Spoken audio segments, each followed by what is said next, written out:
Hi hello नमस्कार friends, स्वागत आहे तुमचं माझ्या परत एका नवीन रेसिपीमध्ये। तर आज आपण पोटॅटो भजे म्हणजेच आलू भजे, आलू पकोडा करणार आहे। तर पावसाळा तर चालू नाही आहे, पण पाऊस खूप येत आहे, तर त्याच्यामुळे पकोडे खायची खूप इच्छा होत आहे। तर इथे बघा, मी आलू भजे करण्यासाठी बेसन पीठ घेतलेलं आहे आणि आता याच्यामध्ये मी हळद टाकून घेणार आहे। तर बघा, तुम्हाला जर याच्यामध्ये तिखट, कोथिंबीर वगैरे टाकायचं असेल तर तुम्ही टाकू शकता, पण आपण अगदी स्ट्रीट स्टाईल आलू पकोडा करणार आहे, त्याच्यासाठी इथे मी हळद आणि मीठ टाकून घेतलेलं आहे। तर इथे बघा, ओवा टाकून घ्यायचा आहे आणि चिमूटभर सोडा टाकून घ्यायचा आहे। तर पाणी टाकून आता याला छान असं बॅटर तयार करून घ्यायचं आहे। एकदम पातळ पण नाही आणि एकदम घट्ट पण नाही। जे आपण आलूचे स्लायसेस करणार आहे ना, त्या स्लायसेसला छान असं म्हणजे कवर करता आलं पाहिजे, एवढं तरी आपल्याला हे बॅटर करून घ्यायचं आहे मीडियममध्ये। तर बघा, मी हाताने न भिजवता या विस्करने भिजवून घेत आहे, जेणेकरून छान इझी होते। तर बघा, हे याला असं डिकलं तरी आपल्याला असं टॅप टॅप करून ते अलगद निघून जाते। तर बघा, मी थोडं थोडं पाणी टाकून हे बेसन छान अशी भिजवून घेत आहे। तर काहीही नाही, एकदम झटपट तयार होणार ही आलू पकोडा आहे। तर फक्त बेसनामध्ये पाणी टाकून ठेवायचं आहे आणि छान अशी आपल्याला हे रेसिपी बनवायची आहे। तर फ्रेंड्स बघा, मी इथेही याचं बॅटर करून घेत आहे।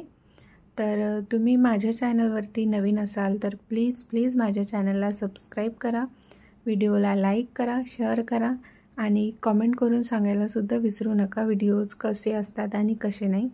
तर बघा, इथे छान असं फिरवून घ्यायचं आहे आपल्याला। तर आपल्याला आणखी थोडंसं पातळ ठेवायचं आहे, हे थोडं जरा जास्तच घट्ट झालेलं आहे।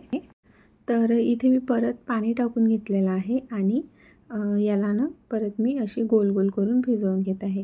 तर याला थोडा वेळ रेस्टसाठी ठेवायचं आहे, म्हणजे एकदम 10 मिनिटे, कारण की हे परत बेसन फुगून घट्ट येते। तर बघा, छान असं बॅटर झालेलं आहे। तर अशी कन्सिस्टन्सी ठेवायची आहे आपल्याला।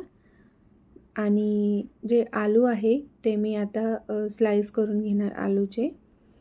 तर आलूला अगोदरनं मी जे किसणी असते त्याच्याने वरतून त्याच्याने मी त्याच्यावरचे जे कवर आहे ते काढून घेत आहे पूर्ण आलूचे।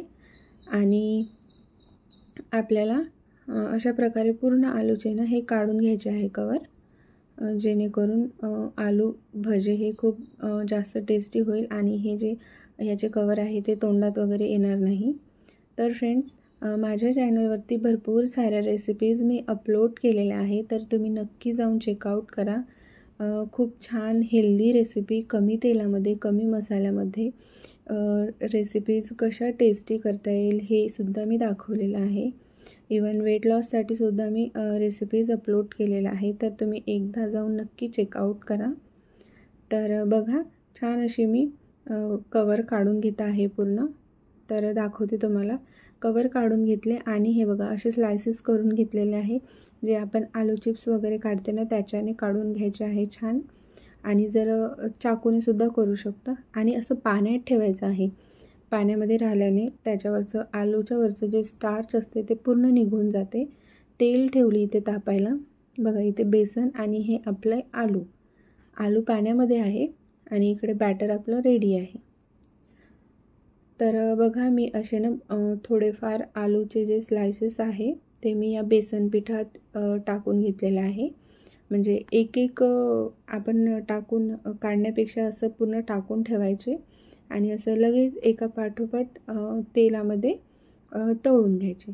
तर गॅसची फ्लेम लो टू मीडियम ठेवायची आहे। एकदम हाय ठेवाल तर भजे जळून जाईल आणि अंदरून काहीही शिजणार नाही, त्याच्यासाठी आपल्याला लो टू मीडियम फ्लेम ठेवायची आहे। तर बघा, छान असे आपले भजे आपल्याला तळून घ्यायचे आहे। तर स्मेल एवढा भारी येत आहे आणि बाहेर मस्त एवढा जोराचा पाऊस चालू आहे, खूप छान। तर बघा, इथे घरामध्ये भजे आणि बाहेर पाऊस चालू आहे, खूप छान पावसामध्ये असे पकोडे वगैरे खायला आवडते आणि मूग भजीसुद्धा खूप छान लागते. तर बघा आपली ही भजे छान रेडी होत आहे फ्रेंड्स. तर बघा आपले हे भजे ना शिजलेले आहे, म्हणजे तयार झालेले आहे. तर अशाच प्रकारे मी ना पूर्ण भजे करून घेते आणि नंतर मी तुम्हाला प्लेटिंग दाखवते. तर बघू शकता किती छान आपले आलू पकोडे, आलू भजे रेडी झालेले आहे. याच्यासोबत सॉस आहे, शेजवान चटणीसुद्धा खूप छान लागते. इथे सॉस आणि आलू भजे घेतलेले आहे मी. तर फ्रेंड्स, तुम्हाला हा व्हिडिओ आवडला असेल तर नक्की तुम्हीसुद्धा ट्राय करून बघा. अगदी झटपट तयार होणारे हे आलू भजे आहे.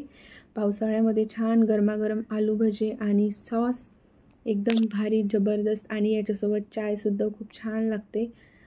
तर भेटते मी तुम्हाला परत अशाच एका छानशा नवीन रेसिपीसोबत. तर फ्रेंड्स, तुम्ही माझा व्हिडिओ बघल्याबद्दल तुमचे अगदी मनापासून मी धन्यवाद करते. तर भेटूया परत. बाय.